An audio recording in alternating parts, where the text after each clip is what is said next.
A stranger at the grocery store grabbed me and yelled, "Those are my kidnapped kids you're raising!" I froze with a box of cereal still in my hand.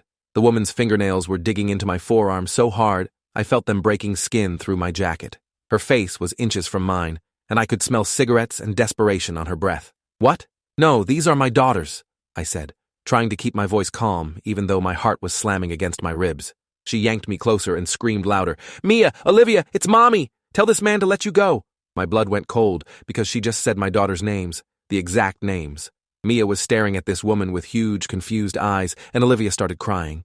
I tried to pull away, but the woman's other hand grabbed my cart, blocking me from moving.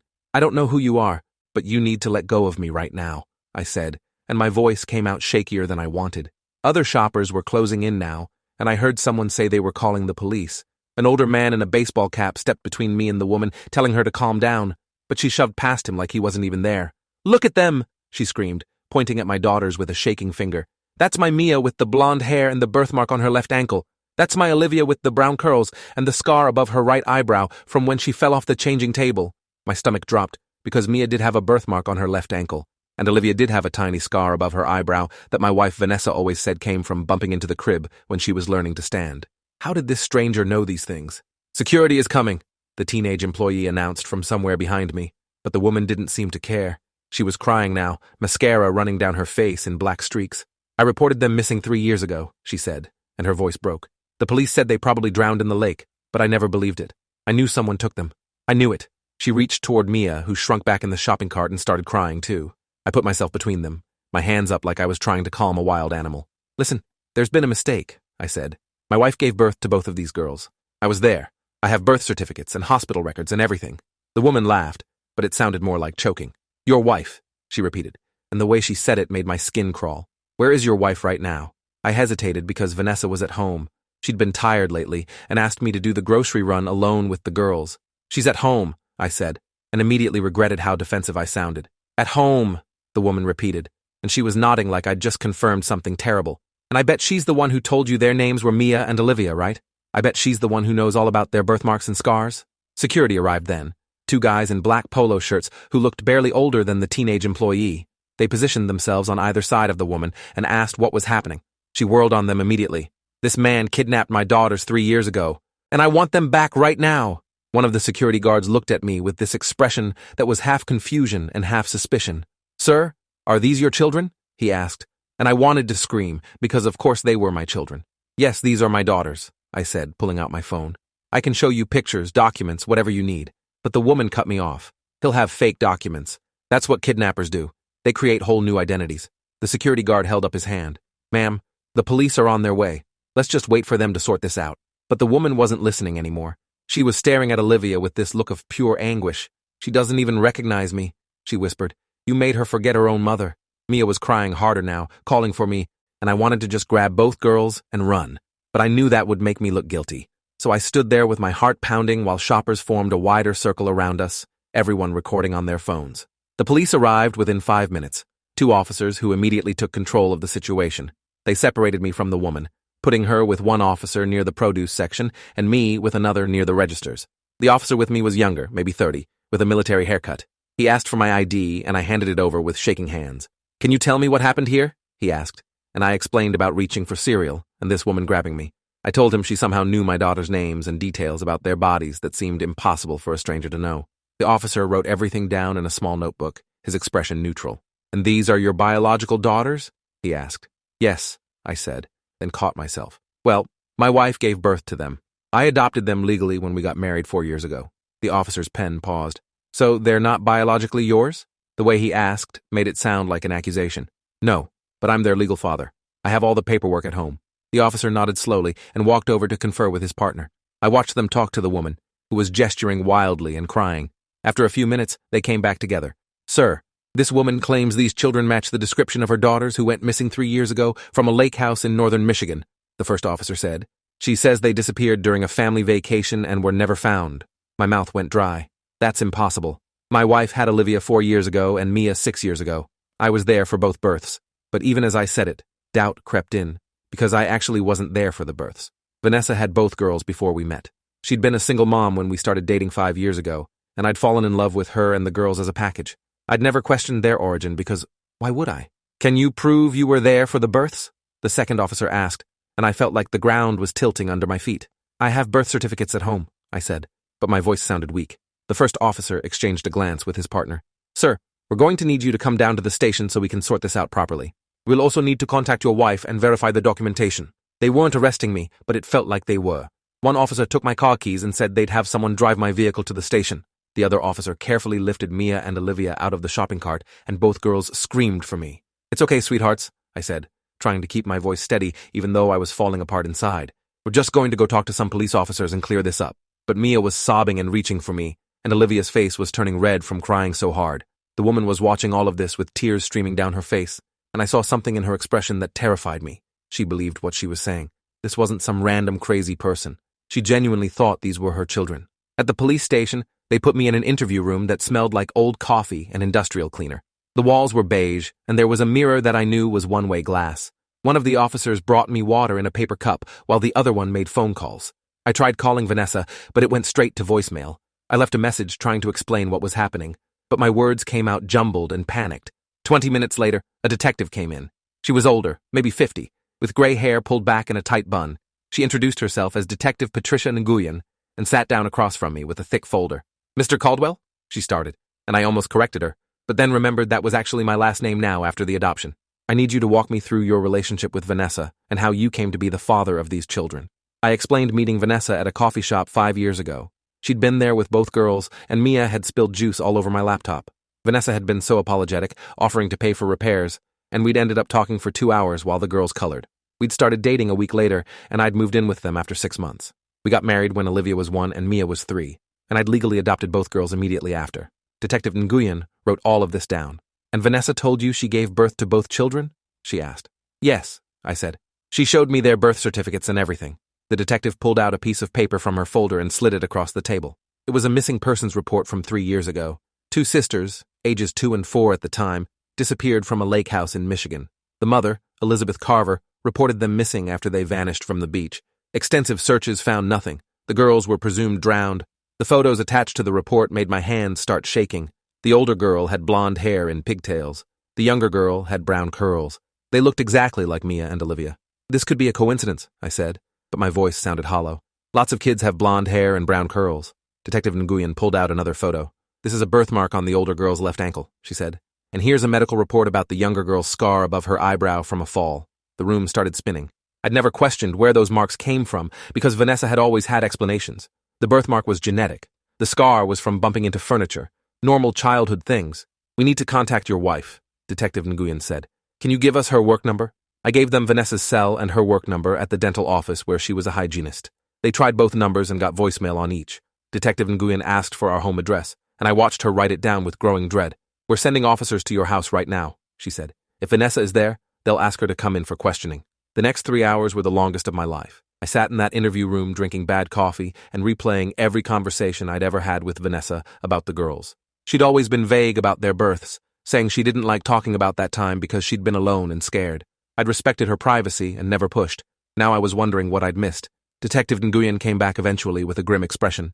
Your wife wasn't at home, she said. The house was empty. We did find some concerning items, though. She pulled out her phone and showed me photos. Our bedroom looked normal, except the closet was half empty. Vanessa's side of the bathroom counter was cleared out. Her laptop was gone from the desk in our home office. It looks like she left in a hurry, Detective Nguyen said, watching my reaction. Probably right after you left for the grocery store this morning. Did she seem off lately? Nervous or distracted? I thought back to the past few weeks. Vanessa had been quieter than usual, spending more time on her phone. She'd mentioned wanting to take the girls on a trip soon, just the 3 of them. I'd thought she was stressed about work. Now I was realizing she might have been planning to run. We found something else, Detective Nguyen said, pulling out an evidence bag. Inside was a newspaper clipping from 3 years ago. The headline read, 2 sisters missing from lake house, presumed drowned. The article was yellow with age and had been folded and unfolded many times. This was hidden in a box in your garage, Detective Nguyen explained, under some old tax documents. My throat closed up. Vanessa had kept a newspaper article about missing children hidden in our house. Children who looked exactly like our daughters. Children who disappeared right around the time Vanessa had supposedly given birth to Olivia. I need to see my daughters, I said, my voice coming out rough. Where are they right now? Detective Nguyen's expression softened slightly. They're with a child welfare specialist in a family room. They're safe and being cared for. But they weren't asking for me anymore, I thought. They were probably terrified and confused, wondering why strangers had taken them away from their dad. Elizabeth Carver is here too, Detective Nguyen continued. She's in another room with a social worker. She's been very cooperative and willing to do DNA testing immediately. DNA testing. That would prove everything one way or another.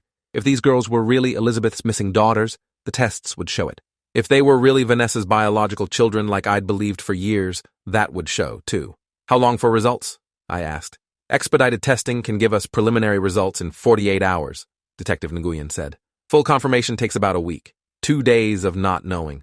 2 days of my daughters being kept away from me while we waited for science to prove I wasn't a kidnapper. Another detective came to the door and called Detective Nguyen out. I sat alone in the interview room staring at the photos of those missing girls, trying to find differences between them and my daughters. The hair color was the same. The facial features were similar. But lots of kids looked similar at that age, right? This didn't prove anything. When Detective Nguyen came back, she had a laptop. We pulled Vanessa's social media accounts, she said, turning the screen toward me. Look at this. The account showed Vanessa's photos going back 6 years. I scrolled through pictures of her smiling at the camera, photos of food, vacation shots, but there were no pictures of her pregnant. None of the girls as newborns. The earliest photos of Mia and Olivia showed them as toddlers, around the same age as they were when Elizabeth Carver reported them missing. This doesn't mean anything, I said, but my voice shook. Vanessa was private about her pregnancy. She didn't like posting personal stuff online. Detective Nguyen pulled up another screen. We also checked birth records. There's no hospital record of Vanessa giving birth to either child. The room went cold. What? I managed to say. Home births, Detective Nguyen said. According to the birth certificates you filed during the adoption, both girls were born at home with a midwife present. We're trying to track down this midwife now, but the phone number listed is disconnected and the address doesn't exist. Everything I thought I knew about my family was crumbling. Vanessa had lied about the births. She'd lied about the midwife. She'd kept a newspaper article about missing children hidden in our house, and now she'd disappeared, the moment someone confronted me. I need to talk to her, I said desperately. There has to be an explanation. Detective Nguyen's expression was sympathetic, but firm. We have officers looking for her now. In the meantime, we need your full cooperation with the investigation. They took my DNA sample right there, swabbing the inside of my cheek with a long cotton stick. Then they took me to a different room, where I could see Mia and Olivia through a window. Both girls were sitting at a small table with coloring books. A woman in casual clothes sat with them, talking softly. Olivia was still crying, her face splotchy and red. Mia was clutching her purple jacket and staring at the door like she was waiting for me to come get her. Can I go in? I asked. Detective Nguyen shook her head. Not until we have more clarity on the situation. If these children are kidnapping victims, we need to be very careful about their emotional state and memories. If. That word hung in the air like poison. My daughters were being treated as evidence in a crime. Children I'd raised and loved and tucked into bed every night for years were suddenly not mine to comfort. In another room down the hall, I could see Elizabeth Carver through a different window. She was sitting with a tissue box, talking to someone I couldn't see. Her hands moved frantically as she spoke, and even from this distance, I could see her desperation. What happens if the DNA matches? I asked Detective Nguyen.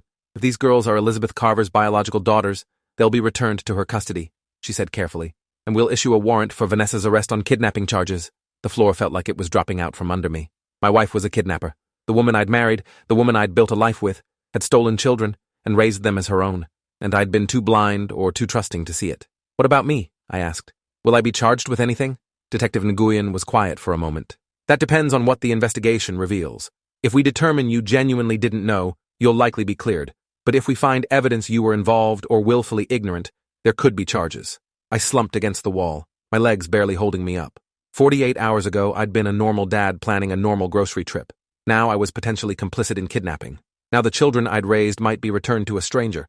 Now my wife was a fugitive. They let me go home that night, but with strict instructions not to leave town. A police car followed me back to our house, and I saw neighbors peering through curtains as I pulled into the driveway. The front door was still unlocked from when the police had searched earlier. Inside, the house felt wrong. Empty spaces, where Vanessa's things had been. The girl's bedroom with toys scattered across the floor from this morning when they'd been playing before we left. Mia's favorite stuffed elephant sitting on her pillow. I sat on the couch and tried calling Vanessa again. Straight to voicemail. I left another message, my voice breaking as I begged her to call me back and explain what was happening. Then I started going through the house systematically, looking for anything else she might have hidden. In the back of our bedroom closet, behind a stack of old shoeboxes, I found a lockbox I'd never seen before. It wasn't locked.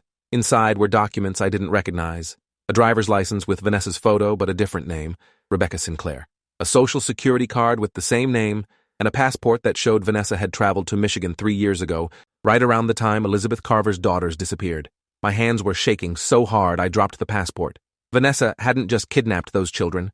She'd planned it carefully, traveled to find them, and created a new identity to hide what she'd done. There was also a journal in the lockbox, the cheap spiral-bound kind you could buy at any drugstore. I opened it to the first page and saw Vanessa's handwriting. The entry was dated 4 years ago. I can't have children. The doctors confirmed it today after the 3rd miscarriage. I'm broken inside. I'll never be a mother. My throat tightened as I kept reading. Page after page of grief and rage about her infertility. Entries about seeing other women with babies and wanting to die. Entries about her boyfriend at the time leaving her because she couldn't give him kids. Then the entries changed. About 6 months before the kidnapping, Vanessa had written about finding another way. She'd started researching missing children, looking for cases where kids disappeared without clear evidence of death. She'd found Elizabeth Carver's case and become obsessed. They're out there somewhere, she'd written. Everyone thinks they drowned, but what if they didn't? What if I could save them? Give them a better life? The journal detailed her planning, watching the lake house, learning Elizabeth's schedule, waiting for the right moment when the girls would be alone on the beach. She'd approached them offering candy, something any stranger danger training would have taught them to refuse. But they were 2 and 4. They didn't know better. Vanessa had walked them to her car parked down the road and driven away before anyone noticed they were gone. I'm their mother now, she'd written that night. They belong with me. I'll give them everything Elizabeth couldn't. I threw the journal across the room and bent over, dry heaving. The woman I'd married was a monster. She'd stolen children from their mother and convinced me they were ours. For 3 years, she'd played house with someone else's daughters, while Elizabeth Carver had grieved and searched and probably blamed herself for looking away for one moment on that beach. My phone rang, and I grabbed it desperately hoping it was Vanessa. Instead, it was Detective Nguyen. We found her car, she said. Abandoned at a bus station about 60 miles from your house. We're checking security footage now. Vanessa was running. She'd left the car and gotten on a bus to somewhere, probably with the fake ID I'd just found. She'd planned for this possibility, having an escape route ready if her secret was ever discovered. There's something else, Detective Nguyen continued. We interviewed Elizabeth Carver more thoroughly. She said she'd seen a woman watching her daughters at the lake in the days before they disappeared. She reported it to local police, but they said it was probably just another vacationer. Elizabeth described the woman as having dark hair and being in her early 30s. That matches Vanessa's description from 3 years ago. It was real. All of it was real. My wife had stalked a family, stolen their children, and rebuilt them into a new family with me as the unwitting accomplice. The DNA results will take 2 days, Detective Nguyen said. But based on everything we're finding, I think you need to prepare yourself for the results. These girls are almost certainly Elizabeth's daughters. I couldn't sleep that night. I lay in bed, staring at the ceiling, thinking about Mia asking for bedtime stories and Olivia's laugh when I tickled her. Those were my memories with them, real moments we'd shared, but they'd been built on a foundation of lies and crime. In the morning, my phone was full of missed calls and texts. My mom demanding to know what was happening because she'd seen something on the news.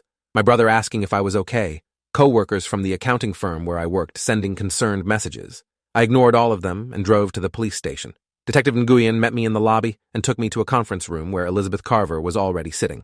Up close, I could see the years of grief carved into her face, dark circles under her eyes, lines around her mouth that probably hadn't been there before her daughters disappeared. She looked at me with a mixture of hope and suspicion. Did you know? She asked, before Detective Nguyen could say anything. Did you know they were my daughters? Her voice was raw, like she'd been crying for days straight. No, I said, and my own voice cracked.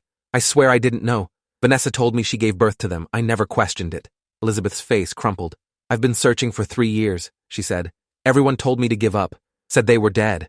But I knew. A mother knows when her babies are still alive. I wanted to say something comforting, but what could I possibly say? Sorry your children were stolen and I accidentally helped raise them? Sorry I tucked them into bed every night while you were searching and grieving? The DNA results will be ready tomorrow, Detective Nguyen said. We pushed for the fastest processing possible. Once we have confirmation, we'll start the reunification process. Elizabeth looked terrified suddenly. What if they don't remember me? They were so young when they were taken. Detective Nguyen's expression was sympathetic. We have child psychologists standing by to help with the transition. It'll be challenging, but children are resilient. Resilient. That word felt cruel when applied to kids who'd been kidnapped, had their identities erased, and would now be ripped away from the only father they could remember. I was allowed a supervised visit with the girls that afternoon. A social worker brought them into a room with toys and books scattered around. Mia ran to me immediately, wrapping her arms around my legs. Daddy, I want to go home, she said, and her voice was so small and scared, it broke something inside me. Olivia was more hesitant, hanging back near the social worker. Her eyes were red from crying, and she clutched her stuffed bunny against her chest. Can we go home now? She asked. I knelt down so I was at their level, and the social worker watched carefully from near the door. "Not yet, sweethearts," I said, trying to keep my voice steady. "We need to wait a little longer while some grown-ups figure some things out." Mia's lower lip trembled. "Where's Mommy?" she asked. The question hit me like a punch. What was I supposed to tell them? That the woman they called Mommy had stolen them from their real mother? That she was on the run from police? That everything they knew about their lives was a lie? "Mommy had to go away for a while," I said carefully. "But you're safe, and lots of people are taking care of you." We spent 30 minutes playing with blocks and reading books. The girls seemed to relax slightly, laughing when I did funny voices for the storybook characters. But when the social worker said time was up, Mia started crying again. "Don't leave us here," she begged, holding onto my shirt. "Please, Daddy, we want to come home." The social worker had to physically pry her fingers from my clothes while I stood there with tears running down my face. Olivia watched silently as they pulled me toward the door, and the look in her eyes would haunt me forever. That night, I got a text from an unknown number. "I'm sorry. I never meant for it to happen like this. I just wanted to be a mother. Please don't let them take the girls from you. You're the only real father they've ever known." It was Vanessa. I stared at the message for a long time, my hands shaking with rage. She was sorry? She'd destroyed multiple lives because she wanted to be a mother, and now she was asking me to fight against returning stolen children to their real parent? I forwarded the message to Detective Nguyen immediately. Within an hour, she called me back. "We tracked the number to a prepaid phone purchased in Ohio. We have agents heading to that area now." But I knew they wouldn't find her. Vanessa had planned too carefully. She'd stay ahead of them as long as she could. The next morning, Detective Nguyen called me at 7 a.m. "The DNA results are back," she said. "They're a match. The girls are definitively Elizabeth Carver's biological daughters." Even though I'd been preparing for this news, hearing it confirmed felt like a physical blow. Mia and Olivia weren't my daughters. They never had been. They belonged to a woman I'd met 2 days ago in a grocery store. "Elizabeth wants to see them today," Detective Nguyen continued. "The psychologist recommends a gradual introduction, maybe starting with them in the same room playing separately, then supervised interaction, eventually working up to Elizabeth taking them home, away from me, away from the only life they remembered." I wanted to scream that it wasn't fair, but nothing about this situation was fair to anyone. The first meeting happened at a child services facility with large windows and bright colors. Mia and Olivia were brought in first, and they immediately ran to me. I'd been allowed to be there for this initial meeting to help them feel safe. Elizabeth came in a few minutes later with the psychologist. She was wearing a yellow dress and holding a bag of toys. Her hands were shaking as she stood near the doorway watching her daughters play with blocks 10 feet away. "Hi, Mia," she said softly. "Hi, Olivia. Do you remember me?" Both girls looked up, confused. Mia moved closer to me and whispered, "Who is that lady?" The psychologist knelt down with them. "This is Elizabeth," she said gently. "She's someone very special who wants to get to know you." Elizabeth's face was wet with tears, but she was trying to smile. She sat down on the floor slowly and pulled a stuffed dolphin from her bag. "I brought you something," she said to Olivia. "You used to love dolphins. We went to the aquarium and you talked about them for weeks." Olivia stared at the dolphin, but didn't move. Mia whispered to me, "Daddy, I'm scared." I wanted to pick them both up and run. Instead, I said, "It's okay to feel scared, but this lady is nice. She just wants to play with you." The psychologist had explained this morning that I needed to encourage their interaction with Elizabeth, no matter how much it hurt. For the next 30 minutes, Elizabeth tried to engage with the girls while they mostly ignored her. She showed them photos on her phone of them as babies, but they didn't recognize themselves. She brought out toys she said were their favorites from before, but Mia and Olivia had no memory of them. When the session ended, Elizabeth was barely holding herself together. "They don't know me," she said to the psychologist as we were leaving. "My own daughters don't know who I am." I felt torn between sympathy for her pain and desperate fear about losing the girls. The psychologist said this was normal. Children under 5 rarely retained detailed memories from earlier years. Their brains had essentially reset during the 3 years with Vanessa and me. Elizabeth's daughters had become Mia and Olivia, with no memory of being anyone else. Over the next week, we had supervised visits every day. Gradually, the girls started warming to Elizabeth. She brought activities they enjoyed. She learned what made them laugh. She was patient when they called me Daddy and asked when they could go home. On the 5th visit, Olivia let Elizabeth hold her hand while they looked at fish in the facility's aquarium.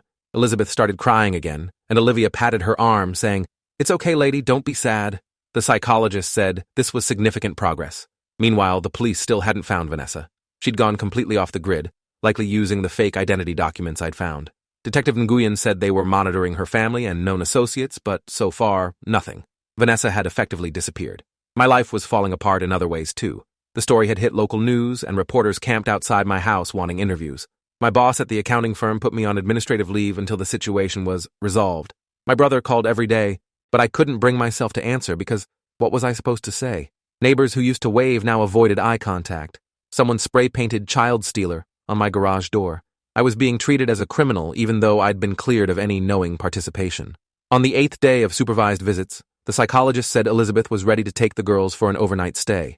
Already? I asked, panic rising in my chest. They barely know her. The psychologist gave me a sympathetic look. The longer we wait, the harder the transition will be. Elizabeth has completed all the required checks, and she's set up a bedroom for them. We'll do the overnight with a social worker present, and see how it goes. I got one final visit before they left. Mia and Olivia were wearing new clothes Elizabeth had bought, and they seemed confused about what was happening. "Where are we going?" Mia asked. "You're going to have a sleepover at Elizabeth's house," I said, my voice breaking. "It'll be fun. She has lots of toys." Olivia's face crumpled. "But I want to sleep at home, in my room." I looked at the psychologist, silently begging her to stop this, but she just nodded encouragement for me to continue. "I know, sweetheart," I said, pulling Olivia into a hug. "But right now, you need to stay with Elizabeth for a little while. I promise you're safe." Mia started crying. "I don't want to go. I want you to come." The social worker gently took their hands and started walking them toward the door where Elizabeth waited. Both girls were crying and reaching back for me. "Daddy! Daddy, please!" Mia screamed. I stood there frozen as they were taken away, my own tears making everything blurry. The door closed, and I could still hear them crying from the hallway. That night was the worst of my life. I sat in their empty bedroom surrounded by their toys and clothes and all the evidence of the childhood I'd helped create. A childhood built on lies and crime, but real nonetheless. My phone rang at 2 a.m. It was the social worker who'd stayed with Elizabeth during the overnight. "The girls are having a very difficult time," she said carefully. "They're both hysterical and asking for you repeatedly. Elizabeth is doing her best, but they won't calm down." I could hear screaming in the background, Mia's voice calling Daddy over and over. "Can I talk to them?" I asked desperately. "I'm not sure that's helpful," the social worker said. "It might make the separation harder." But the screaming got louder, and I heard Elizabeth in the background saying something I couldn't make out. Then the social worker came back on. "Okay," briefly, "but you need to encourage them to stay with Elizabeth." Mia came on the phone sobbing so hard she could barely breathe. "Daddy, come get us. I don't like it here. I want to go home." My heart was being ripped from my chest. "I know you're scared, baby, but Elizabeth is taking good care of you, right?" "I don't want Elizabeth," Mia wailed. "I want you and Mommy. When is Mommy coming back?" That question destroyed me because I had no answer.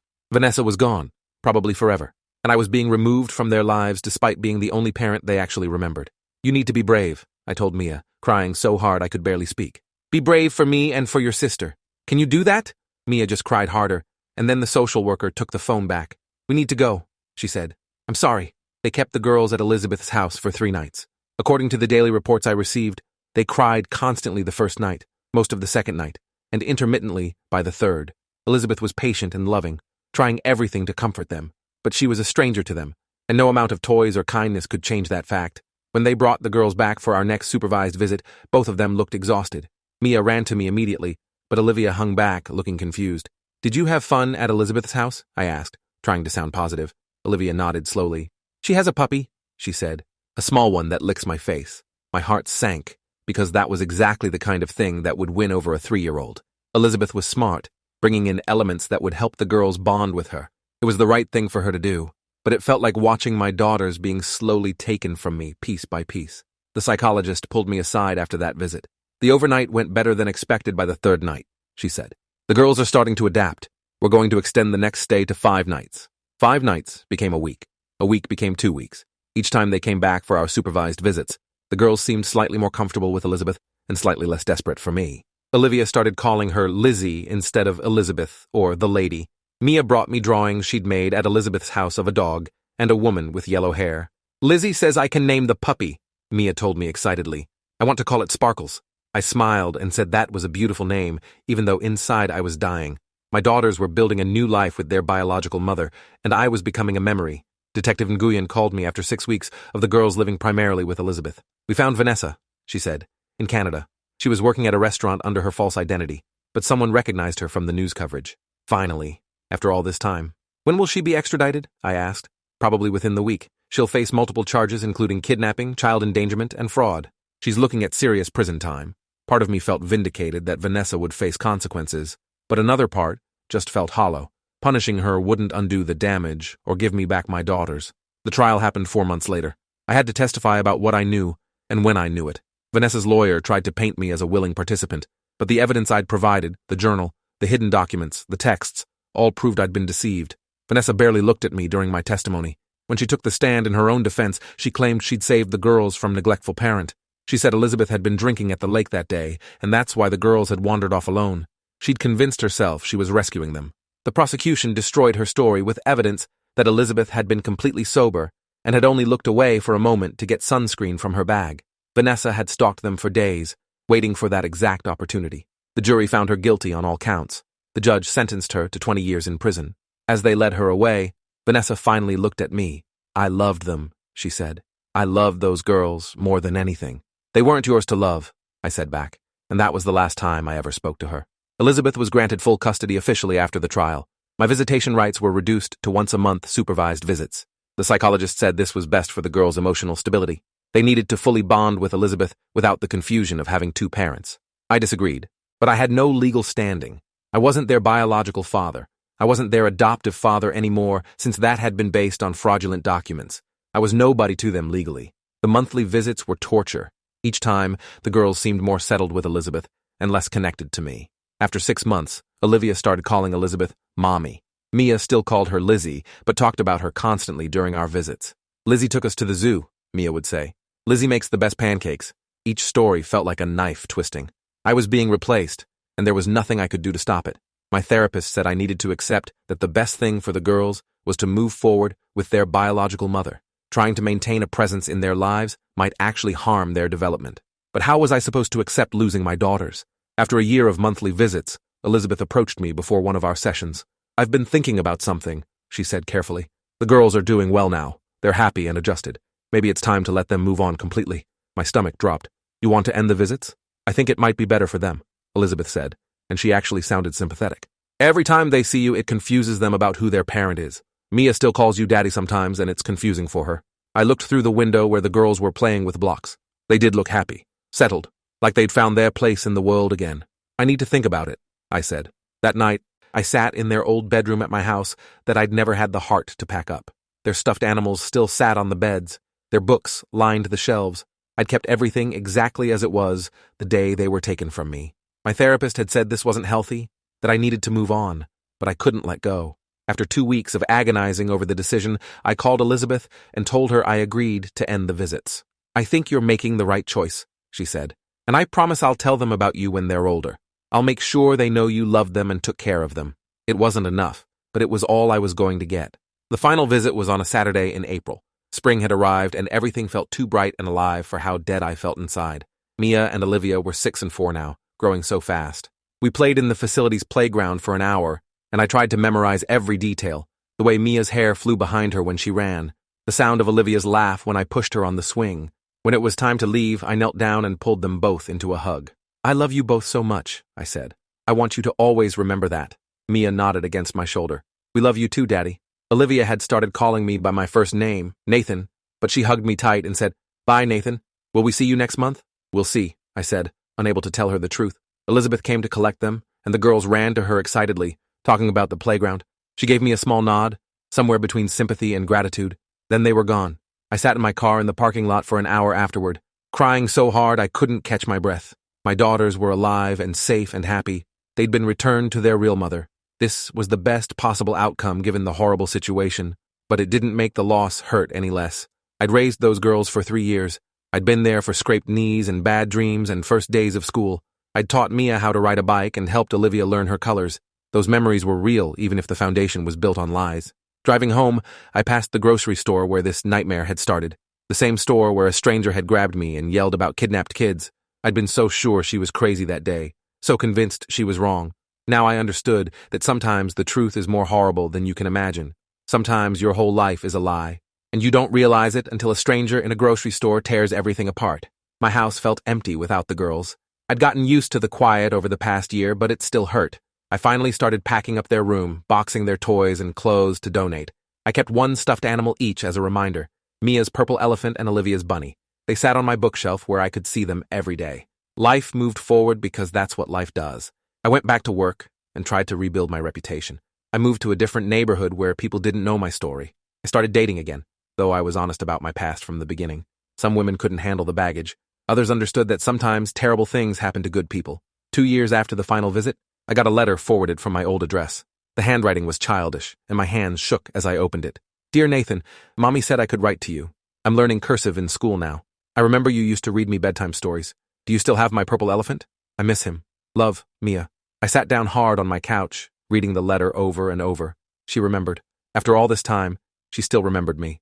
I wrote back immediately, telling her I did still have her elephant and I'd kept it safe for her. I told her about my new job and my new apartment. I asked about school and Sparkles the puppy and what books she was reading now. Elizabeth had made good on her promise to tell them about me. And Mia had reached out on her own because some part of her still connected to the father who'd raised her during those crucial years. We started writing letters back and forth. Nothing frequent, maybe every few months, but enough to maintain a connection. Olivia joined in sometimes, her letters shorter and messier but just as precious. They told me about their life with Elizabeth, and I told them about mine. It wasn't the relationship I'd imagined having with my daughters, but it was something. 3 years after that final visit, Elizabeth called me out of the blue. The girls have been asking about you more, she said. Mia especially. She wants to know if you'd be willing to have lunch sometime. No supervision, just a casual meal. My heart jumped into my throat. Really? I've been thinking about it for a while, Elizabeth continued. You were a good father to them during those years. What Vanessa did was horrible, but you loved them genuinely. I think maybe we were wrong to cut you off completely. We met at a family restaurant on a Saturday afternoon. The girls were 9 and 7 now, so much bigger than my last memories of them. Mia ran up and hugged me immediately. Nathan, you look different with the beard. Olivia was more reserved, but she smiled and let me hug her too. We ate burgers and fries and talked about everything. School and friends and the puppy, who was apparently huge now. They showed me photos on Elizabeth's phone of their life, birthday parties and vacations and ordinary moments I'd missed. It hurt seeing all I'd lost, but it also felt like a gift to be included again, even in this small way. Do you remember when I taught you to ride a bike? I asked Mia. Her face lit up. Yes, you ran behind me holding the seat, and when you let go I fell and scraped my knee. But you got right back on, I said. You were so brave. Elizabeth watched these exchanges with a complicated expression, probably wondering if letting me back in was a mistake. But when Olivia started telling me about her dance recital with genuine excitement, Elizabeth's face softened. Maybe she realized the girls had enough room in their hearts for multiple people who loved them. We started having lunch once a month, then every other week. The girls would tell me about their lives and I'd tell them about mine. It wasn't the same as raising them daily, but it was a connection, a way to stay part of their story. One afternoon, Mia asked the question I'd been dreading. Do you wish Vanessa had never taken us? I thought carefully about my answer. I wish you'd never been taken from your mom, I said. That was wrong and it hurt a lot of people. But I can't wish away the years I got to know you and love you, even if they were built on something terrible. Mia nodded slowly. Lizzie, I mean Mom.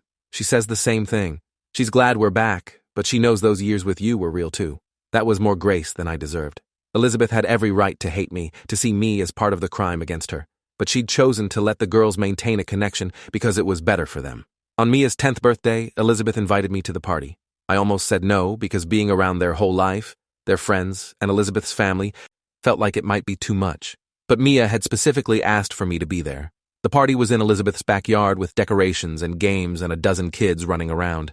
Elizabeth's parents were there, and they stared at me with obvious discomfort. But Elizabeth introduced me simply as Nathan, someone very important to Mia and Olivia.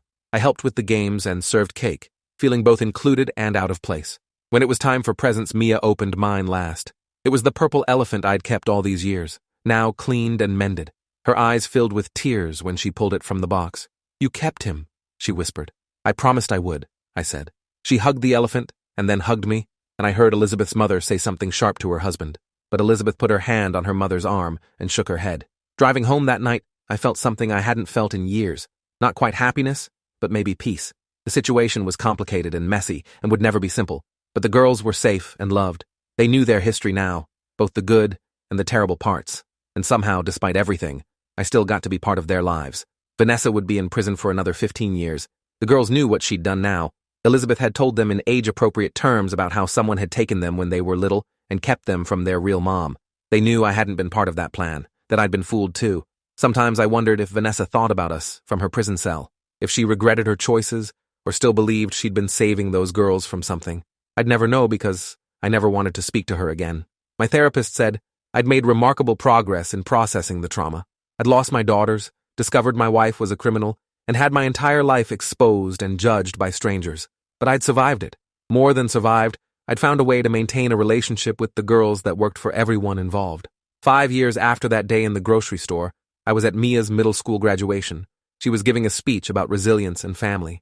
Family isn't always simple, she said into the microphone, her voice strong and clear. Sometimes it's complicated and messy, but what matters is that the people who love you show up, even when it's hard. She looked right at me when she said that last part, and I felt tears running down my face. Elizabeth was sitting next to me, and she reached over to squeeze my hand. "Thank you for showing up," she whispered, "even when we made it hard." After the ceremony, we took photos together. Me, Elizabeth, the girls, and even Sparkles the dog who they'd insisted on bringing. We looked like a strange, complicated family because that's exactly what we were. Not related by blood or law, but connected by shared history and love that had survived the worst possible circumstances. Olivia, who was 11 now and going through her awkward phase, looked at the photo on Elizabeth's phone. "We look weird," she said, "but like a good weird. The best kind of weird," Mia agreed. As we walked to the parking lot, Olivia slipped her hand into mine. It was such a simple gesture, but it meant everything. These girls would always carry the complexity of their story. They'd been taken and raised under false pretenses. They'd lost years with their biological mother. They'd been torn from the only father they knew. But they were also loved, fiercely loved by multiple people who'd all made mistakes or been victimized, but kept showing up for them anyway. "Nathan?" Olivia asked as we reached my car. "Yes, sweetheart? Are you going to be at my dance recital next month?" "Wouldn't miss it," I said, and I meant it. Elizabeth called out that we should all get ice cream to celebrate, and the girls cheered. I followed their car to the ice cream shop, feeling grateful for this imperfect, complicated, beautiful second chance. The stranger in the grocery store had been right that day. Those were her kidnapped kids I was raising.